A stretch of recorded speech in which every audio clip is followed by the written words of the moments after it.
The mule, who a week earlier had been forced to eat the fur traders. Still, I love Dartmouth, and I vowed to return. But fate dealt a heavy blow. With no money, I was forced to enroll in a small local commuter school, a pulsating sore on a muddy elbow of the Charles River. I was a miserable wretch, and to this day I cannot help but wonder, what if I had gone to Dartmouth? If I had gone to Dartmouth, I might have spent at least some of my college years outside, and today I might not be allergic to all plant life, as well as most types of rock. If I had gone to Dartmouth right now, I'd be wearing a fleece thong instead of a lace thong.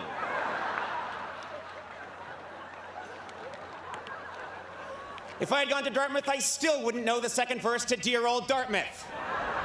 Face it, none of you do, you all mumble that part. If I had gone to Dartmouth, I'd have a liver the size and consistency of a beanbag chair. Finally, if I had gone to Dartmouth today, I'd be getting an honorary degree at Harvard. Imagine how awesome that would be.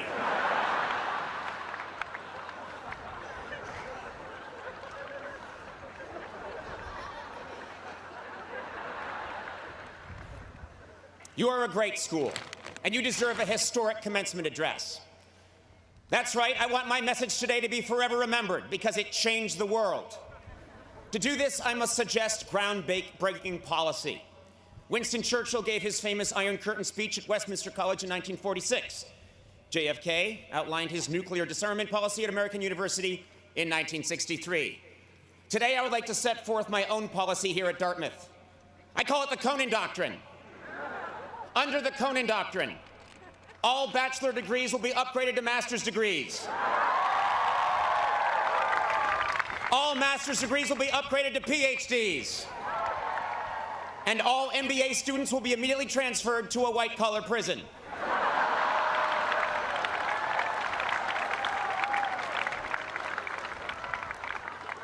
Under the Conan Doctrine, Winter Carnival will become Winter Carnival and be moved to Rio. Clothing will be optional, all expenses paid by the Alumni Association. Your nickname, the Big Green, will be changed to something more kick-ass, like the Jade Blade, the Seafoam Avenger, or simply Limezilla. The D-plan and quarter system will finally be updated to the 1/64th system. Semesters will last 3 days. Students will be encouraged to take 48 semesters off.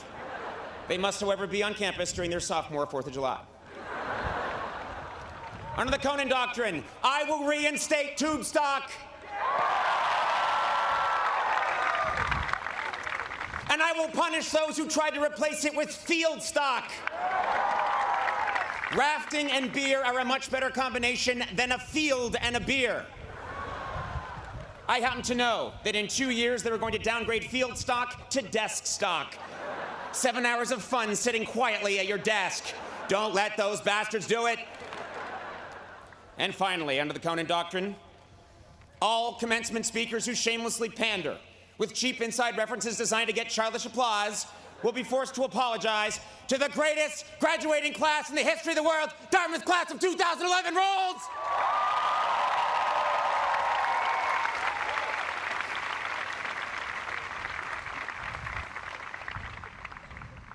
Besides policy, another hallmark of great commencement speeches is deep, profound advice, like reach for the stars. Well, today, I'm not going to waste your time with empty cliches. Instead, I'm going to give you real, practical advice that you will need to know if you're going to survive the next few years. First, adult acne lasts longer than you think. I almost canceled 2 days ago because I had a zit on my eye. Guys, this is important. You cannot iron a shirt while wearing it. Here's another one. If you live on ramen noodles for too long, you lose all feelings in your hands, and your stool becomes a white gel. And finally, wearing colorful Converse high tops beneath your graduation robe is a great way to tell your classmates that this is just the first of many horrible decisions you plan to make with the rest of your life. Of course, there are many parents here, and I have real advice for them as well. Parents, you should write this down. Many of your children, you haven't seen them in 4 years. Well, now you're about to see them every day when they come out of the basement to tell you the Wi-Fi isn't working. If your child majored in fine arts or philosophy, you have good reason to be worried. The only place they are now really qualified to get a job is ancient Greece. Good luck with that degree. The traffic today on East Wheelock is going to be murder, so once they start handing out diplomas, you should slip out in the middle of the K's. And I have to tell you this, you will spend more money framing your child's diploma than they will earn in the next 6 months. It's tough out there, so be patient. The only people hiring right now are Panera Bread and Mexican drug cartels. Yes, you parents must be patient because it is indeed a grim job market out there. One of the reasons it's so tough finding work is that aging baby boomers refuse to leave their jobs. Trust me on this.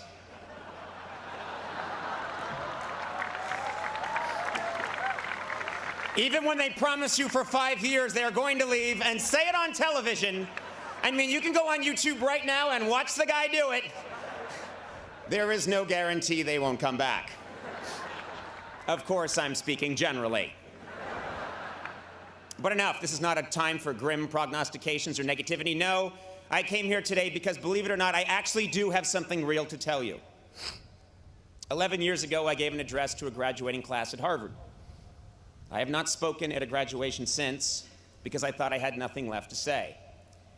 But then 2010 came. And now I'm here 3,000 miles from my home because I learned a hard but profound lesson last year, and I have to share it with you. In 2000, I told graduates, don't be afraid to fail. Well, now I'm here to tell you that though you should not fear failure, you should do your very best to avoid it.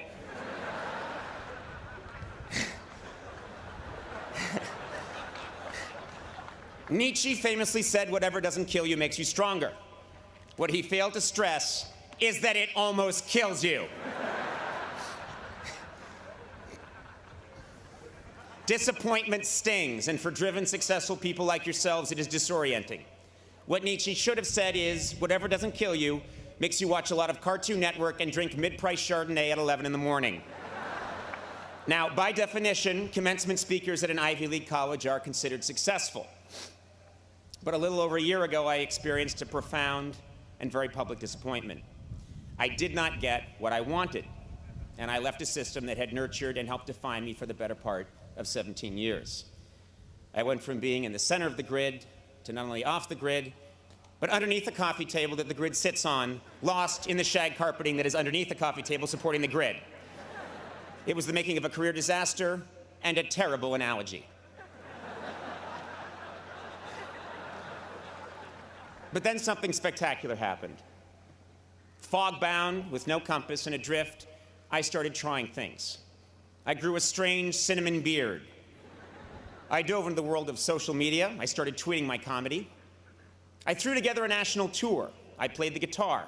I did stand-up, wore a skin-tight blue leather suit, recorded an album, made a documentary, and frightened my friends and family. Ultimately, I abandoned all preconceived perceptions of my career path and stature and took a job on basic cable, with a network most famous for showing reruns, along with sitcoms created by a tall black man who dresses like an old black woman. I did a lot of silly, unconventional, spontaneous, and seemingly irrational things. And guess what? With the exception of the blue leather suit, it was the most satisfying and fascinating year of my professional life.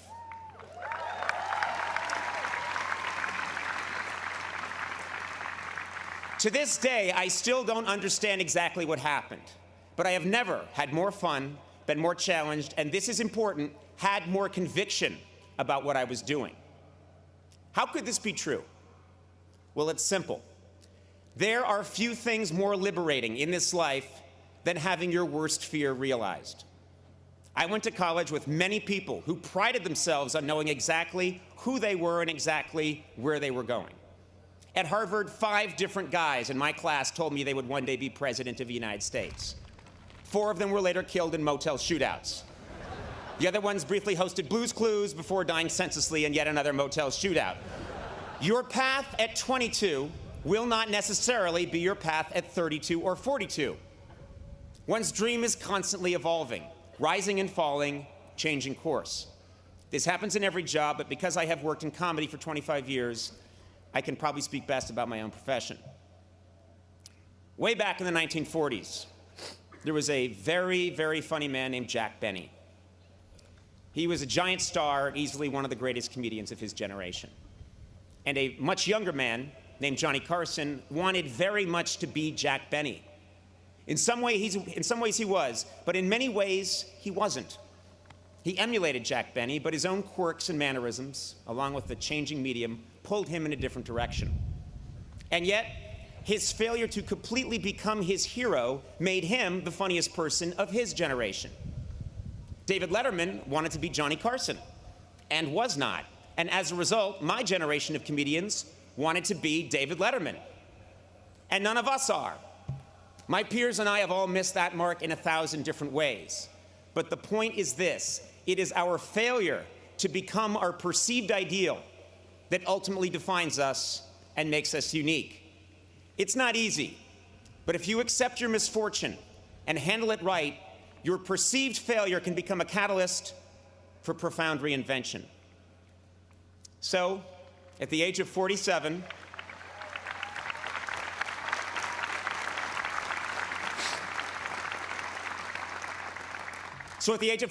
after 25 years of obsessively pursuing my dream, that dream changed.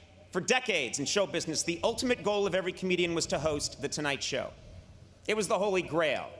And like many people, I thought that achieving that goal would define me as successful. But that is not true.